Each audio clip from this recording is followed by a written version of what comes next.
Hey, good morning, guys. It is about 7:15 right now in the morning. I'm on my way to a headshot shoot at Northwestern Mutual. I've done, I don't know, about 50 headshots for them in the last couple of weeks here.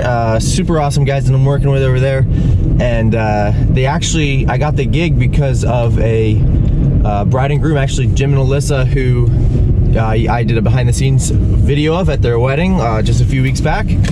They got me the gig. They both work at Northwestern, and they hooked me up with Steve over at Northwestern, and he's gotten me some headshots in the last couple of weeks, which has been really awesome. So if you're a wedding photographer, don't think you need to stay in the land of wedding photography. You can shift and do some other things. So I'm taking you guys along with me today. You're gonna see my process, see how I shoot this, what my lighting setup is gonna be.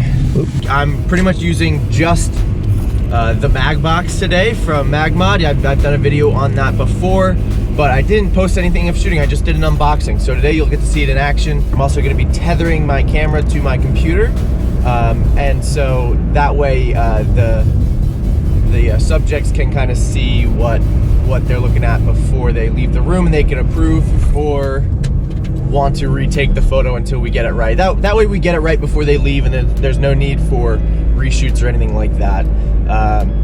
So that's what I'm going to be doing today. Glad you guys are coming along, and then I'm going to be taking you guys into the editing process a little bit, and so you'll see from start to finish how I do a headshot session. So let's do it.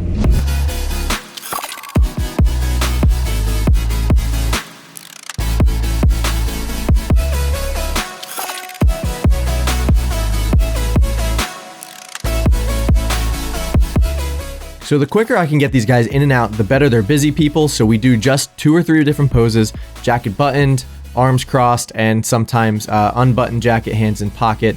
And it's just a few quick poses for them. They feel confident, they can see the images and leave knowing that we have some good stuff. For ladies, I also love the arms crossed. Something to keep in mind is always double check the hair. You'll get a lot of flyaways pretty often, so the less issues in hair in shooting, the less you have to do in editing. So just a few poses, and then we can look on the computer and they can approve their images, and I'll tag them right in the computer. And same with this, you know, arms right down in front, approve on the computer, good to go. And you can see we're just talking about the image and what it's going to look like. I'm using the mag box with 2 Yongnuo flashes and triggers. There actually was only 1 flash I had on, but the other one's in there in case the other one stopped working. And then I have the softbox. It's pointing right in front of them, not directly at them. And then we're tethering the camera to the computer. All right, just wrapped at Northwestern on my way home. Had a little bit of a snag with the tethering. I think it was just an order of operations. So going from my Sony into the camera, I couldn't have Lightroom open first. I actually had to have Sony turned on, open up the remote app, and then I had to open Lightroom. So I was having a bit of a snag there. So half of them came through, half of them didn't, which was kind of a bummer. I try and show them the images before they leave. That way there's no need for reshoots. They can feel confident upon leaving the session, and they know that what we got was something they're gonna like. So don't want to leave them in the dark, you know. So that was the shoot. Shoot's done. So let's go home, hop into Lightroom, and do some edits. All right, so here we are in Lightroom. I've already imported some of my photos that I want. Actually, I've imported all the photos I want, and I've edited all of the photos already, but I want to go back and kind of show you what I did, how I did it. I actually didn't use a preset for this. I did it all by hand. The first thing we're going to do is start by cropping in, just straightening out and making it more of a headshot. You know, closer up on his face. I mean, that's pretty much exactly where it was before. What I'm looking at is I want the chin to land on this line here. I don't know why I do that, but that's just what I do. And then as far as everything else goes, we start in the basics panel here. I want to increase the contrast a little bit. I want to increase shadows, the blacks, decrease the highlights, decrease the whites. And this is where I'm going to make it pop. So I want to bump this to probably around 25. Bring the highlights down a bit, darks up, shadows down. Again, if you watch my other video, I do this backwards C a lot. You can see this backwards C. And then now I want to bring the exposure down a bit. and just kind of retweak my basics panel. And I actually like bringing the dehaze up a little bit as well, just to add a little extra pop. All right, so that's looking pretty good as far as exposure. He is a little bright right here, but we'll deal with that after we fix the rest of our settings. All right, so let's bring the yellows down. Let's bring the oranges down by a bit in the saturation. Everything else is pretty good. I'll bring the oranges up in the luminance and in the yellows. I'll bring the reds up a little bit too. Back into split toning. I like to put a little bit of blues in the shadows, not too much. That's way too much. And we'll actually balance it out a little bit more towards the highlights so we can put a little more blues in and not have it be as noticeable. Right there's looking good. And I like to add just a little bit of highlights. This will affect his face. You can see it warming up his shirt, his face. You know, if I did that, you can really see it warm up, right? Not that far. I like to keep it between 5 and 10. Actually, 10 looks pretty good. Details. He's already sharp. I'll add a little touch of noise reduction. Enable profile correction so it's on my 85 millimeter. Bring the shadows down to green a little bit. Boost the saturation in the blues. Change the hue a little bit. That's pretty good. Let's fix the exposure in his face now. I'm gonna keep bringing these up because I want to bring the exposure down. Bring the highlights down just a tad, just a touch there, and we can actually. That's the originally edited photo. This is the photo I just edited. You can see I actually like the one I just edited more. It's a little bit feels a touch green, so let's bump this up to 9. And there you have it. That is the edit for this guy. There's a few things I do want to continue doing, and that's he has a little cut on his neck here. So we're going to use the healing brush tool. If you hit Q on your keyboard, it brings it up.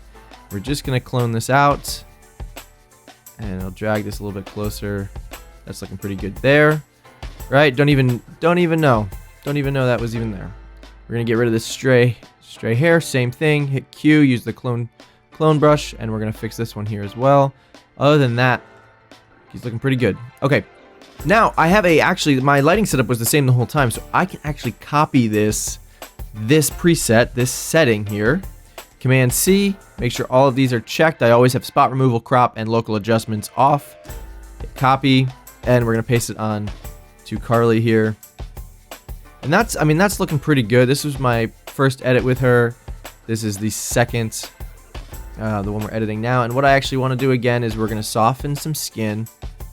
We're going to make some changes there. So let's do that now. Go to clarity. Clarity's down. Let's bring it down to 60.